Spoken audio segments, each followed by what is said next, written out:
最尾個效果係勁神奇啦，本身係用緊241G噶嘛，跟住 free up 完之後係剩翻170G咯，係多咗70幾 G 嘅位喎 ，crazy！大家好啦，咁話説咧，啱啱我就 check 緊咧，我個 macOS 嗰度咧應該冇晒位啦。咁頭先呢度係爆晒，又 free 咗30幾 G 出嚟。咁我話俾大家聽，到底我點樣 free up 到呢啲 space 出嚟啦？咁首先咧就係佢呢度咧 calculating 呢嚿嘢咧，原來咧佢係都係 cache 嚟嘅，即係嗰啲暫存嗰啲檔案咁樣。咁你見到其實 apps 其實係60幾 G 啦。跟住其他嗰啲都唔係好多嘅啫，但係 macOS 同埋 system data 就好多。咁 system data 其實好大部分就包括咗啲 cache 啊嗰啲咁樣。咁如果咧，我頭先就揾咗，即係我頭先就 cap 咗呢張圖啦。咁我就俾 ChatGPT 睇。好，咁咧首先我就 cap 咗張圖啦，我就同佢講就係，唔知點解我呢度 macOS 就好似同埋嗰個 system data 好似好多喎，因為上面度90幾 G。跟住之後咧，佢就教我咧就入咗呢堆咁樣嘅嘢落 terminal 度啦。咁大家入嘅時候小心啲啦。如果你冇少少 IT 或者 terminal 嘅底咁樣，咁跟住之後咧，我就 send 咗俾佢就係我 library 啊、cache 啊嗰啲咁樣啦。跟住同埋就係 library 入邊嘅唔同級數啊咁樣。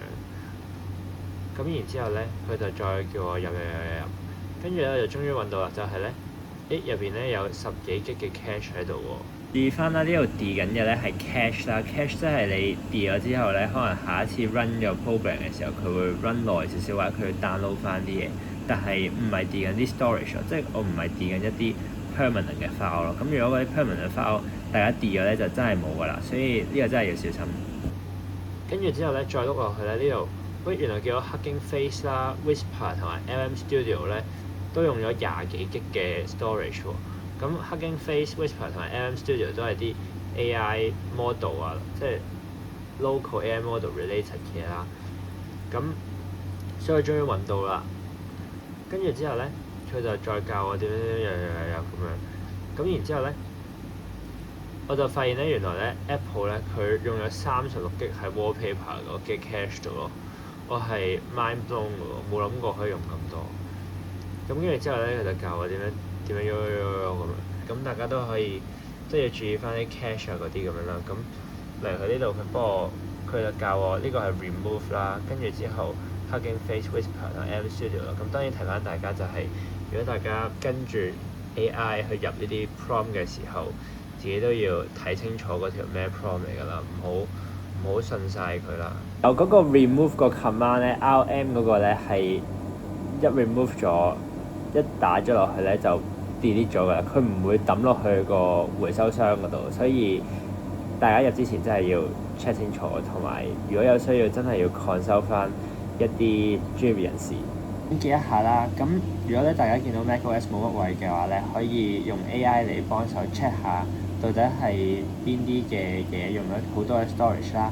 咁特別要留意嘅就係、可能係依家大家好中意裝啲 LLM 啊，或者裝啲唔同嘅 model 啊，或者係例如可能 N/N 咁樣唔同嘅 external 嘅嘢。咁大家可以 check 下會唔會裝完之後有啲 file 係未 delete 得清楚，又或者係一啲舊嘅 model 大家已經唔再用。咁呢啲都可以揾 AI 幫手 check 出嚟去 delete 咗佢啦。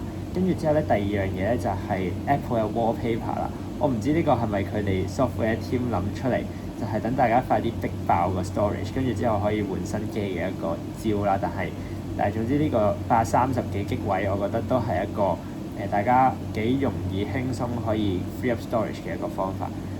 最尾個效果係勁神奇啦，即係本身係用緊241G 噶嘛，跟住 free up 完之後係剩翻170G 咯，係多咗70幾 G 嘅位喎 ，crazy！